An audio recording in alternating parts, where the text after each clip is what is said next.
This is a homage beat. You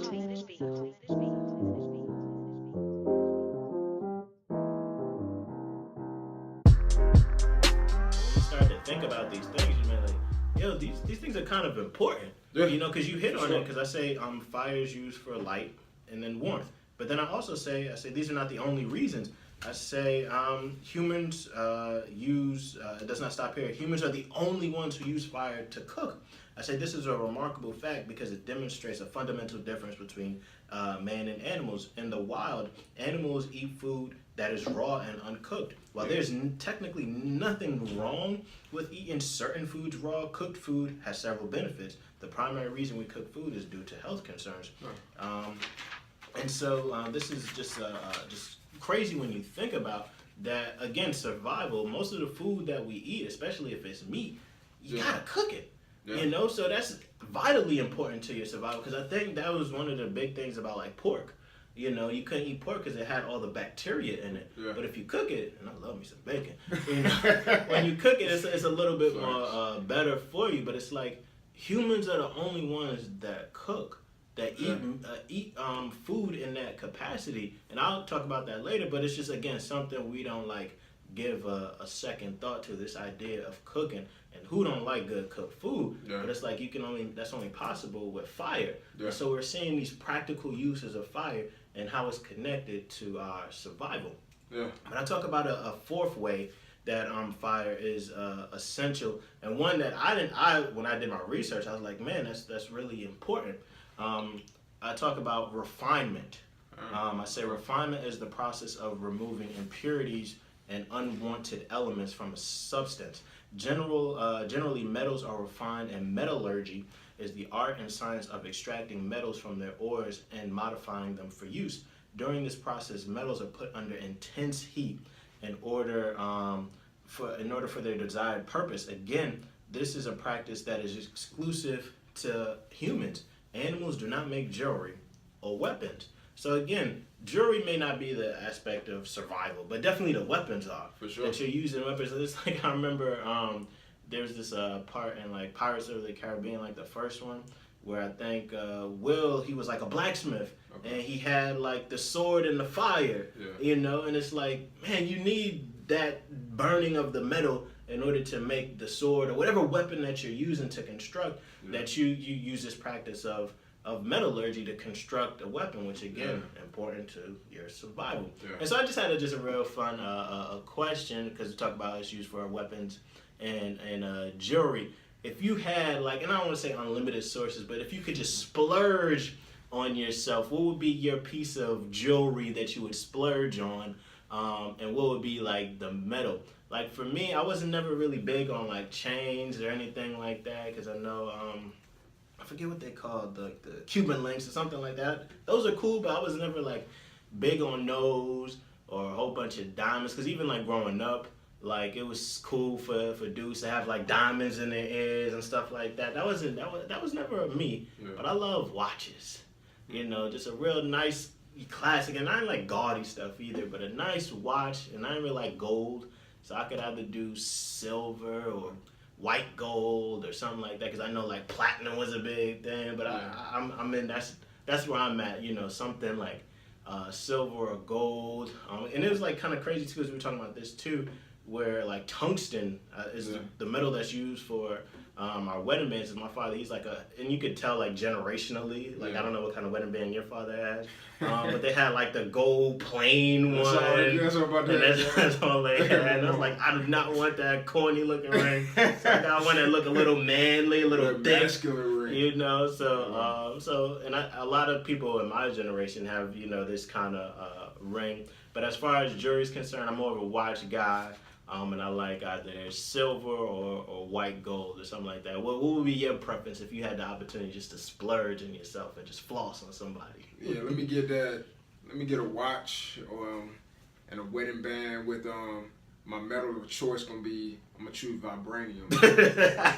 For my Black Panthers fans, like, and you said I could splurge this. You can splurge. I'm gonna throw some vibranium in there, and I'm gonna have like some sources of power, and I'm be able to like heal people and do like, and I'm be able to touch my watch, and I'm be able to put on a full-on suit, and I'm be able to jump out of buildings, I'm be able to run to work in full sprint. So I'm gonna do that, man. I'm gonna give me a vibranium watch and ring set. Okay, all Yeah, right. that's what I'm gonna do. Even though it's not practical, but that's what I do. Cause I'm not a jewelry guy like that. I'm not a huge jewelry. Nothing against guys that are in jewelry, but that's just not my thing. My ring is the only piece of jewelry. But I was saying I do like watches. I just really got back into it, but I do have a few watches. But I'll be honest, like none of them are working in terms of being able to tell time. They're more of a style choice. Yeah. And I just like the concept of me having my ring and my watch on the same arm. I just like having something on my hands and my wrist. Yeah. It's just, I don't know why I like that. I just like having it because it feels naked if I don't. Like, yeah, but just jewelry and metal types. I don't even know, man. When my wife when I bought her ring, I didn't know what kind of. I knew it was maybe some diamonds in there, but I saved up when I was young. I was like 22 when I bought her, 23. Saved up for my first job like $500, $600 and paid for it. It took me like a little while to pay, but I mean, I don't really know nothing about like, yeah. But vibranium. Vibranium definitely is my mellow choice. Alright, man, they're gonna have to come after you, man. But essentially the whole point that I'm making is, I say, in observing the practical uses of fire, it's clear that its intended purpose was to be harnessed by humans. The practical applications of fire far exceed any destructive characteristics. This does not mean fire is something to play with, but one should be educated on its benefits. However, it does some should be educated on its benefits. And the whole point that I'm making is like, fire seems way too specific just to be like this random occurrence. Yeah. You know, that humans are the only human or species on the planet that are able to harness it. And one of the purpose of the books was to come from this apologetic world perspective, where I'm refuting a evolutionary or an atheistic worldview, because me and Jermel both share a biblical worldview. And the most common worldview that opposes a biblical worldview is an atheistic or an evolutionary worldview, which just basically says, you know, humans evolved over billions and billions of years, and that man just kind of happened to, after millions of years, stumbled upon fire. I say, why are humans the only animals who have harnessed fire? It seems much too precise for nature to have selected humans as the only animals who are physically and mentally capable of harnessing fire. It appears that fire is perfectly designed to be harnessed by humans. Literally no other animal harnesses and applies fire this way. Is one supposed to believe that this randomly happened over millions of years through the process of evolution and natural selection? So even if one aligns themselves with this worldview, would it not give evolution and natural selection some sort of intelligence? I said it intelligently selected humans as opposed to cats or animals. And we were talking about this earlier,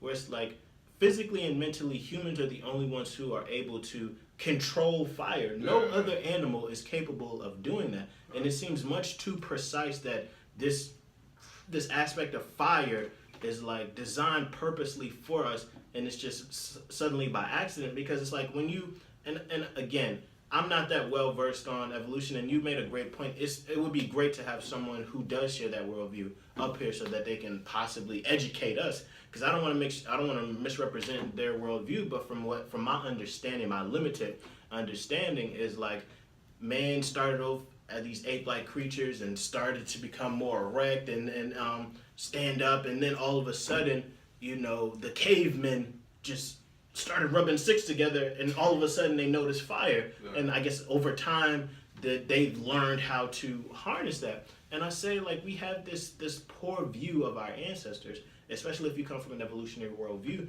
where it's kind of this view of you go from dumb to smart. When I think it's the exact opposite. I think we started off as highly intelligent, and by the years we get dumber and dumber. And I know that sounds kind of harsh to say, but it's like, I think that's the accurate truth, because I don't think man just stumbled upon fire. And we were just talking about this earlier. If I come from a biblical worldview, it's like God creates Adam and Eve, and I'm arguing that God created them with the intelligence to know how to harness these things. Now, granted, they may have stumbled upon it, but they knew, hey, when it gets night, I'm gonna need some sort of light. Yeah. I'm gonna need some sort of warmth. I'm gonna need these things. I don't know how far cooking came along after. I don't know, so I don't want to make that jump. But I can say that they knew how to harness fire, at least by the second generation, because in Scripture we see Cain and Abel making sacrifices to God. I think Cain is making one of the vegetables, and then Abel is making one of his animals. And so how do you make a sacrifice without having fire? So even at the second generation in Scripture, they already knew how to manipulate and harness fire, as opposed to an evolutionary worldview where it says it takes millions and millions of years, and then thankfully that man stumbled upon this. And so just for someone who's reading it, and like I said, I don't know where my readers are when it comes to being familiar with evolution or whatever the case is, but as someone, did that logic make sense? Were you able to follow my progression? Because like I said, there's an aspect of the book that is apologetic, and just getting people to think that, hey, there's some kind of flaw in this evolutionary worldview where it's like, you have to admit there was some intentionality, some preciseness that went on, where how humans are the only ones able to harness fire. And as we would say before,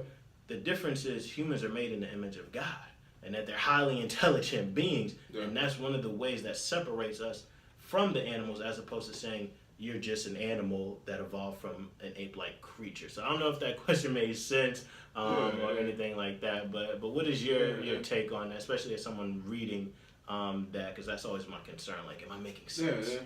I say, I got that. I got that concept just from reading, talking to you and stuff.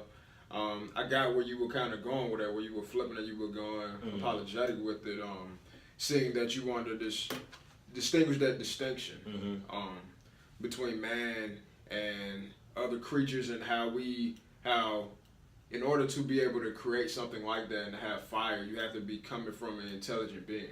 And I like that point you made about, like, we're going from super, super, super intelligent and super smart to becoming, and I see where you were going when you were saying dumber. Like, I believe that as we've grown as people and as humans, like, our minds have been more consumed with things that are not as pure and doesn't have the purest intentions. But back then with Adam and Eve, God gave them a job, like, hey, you take this, take the land, work it and keep it, and now he wanted to name all the animals. So he had a specific task, and he was given a specific skill set in order to be able to take it and do it. So they had to be pretty intelligent. I mean, they probably didn't have to eat like cook meat and all those things back then, because it was without sin at that point until they chose to do this. So maybe they didn't need that. You know what I'm saying? Maybe they didn't need that. But those were really intelligent people, and I see where you were making that distinction between us as people and animals. Like, animals don't have just the rationale or just that ability to be able to go out and be like, all right, I'm gonna kill this. I need to make sure it's cooked. I need to make sure it's clean. Animals, they're thinking fight or flight. I need to eat so I can survive. I need to kill so my babies can live. Now, we thinking the same way as humans, but we're thinking more rational, like, okay, let me make sure I go get this food. Let me make sure it's safer than to eat. And also on top of that, is it healthy? Is it, what type of nutrients are in it? Am I getting all the nutrients I need? Like, just thinking in a practical sense, you got people that are vegetarians, people that are vegans, people that are just eating and thinking in different ways and using fire in different ways. Like, people like when you think about just our different meats, like you were talking earlier, like some people like steak. I'm not really into red meat, but some people like, they control fire, and like animals just go and just eat it raw. Some people like when they eat steak, they like it rare, medium rare, super done, overdone, whatever, well done. So like, we're just controlling it. We're taking fire and controlling it and using it for different purposes. So I see where you were going. Like, I just see how you can just roll with that. You know what I'm saying? And you can roll with that distinction. But just as I'm reading it, and I'm just thinking, like, as you're researching.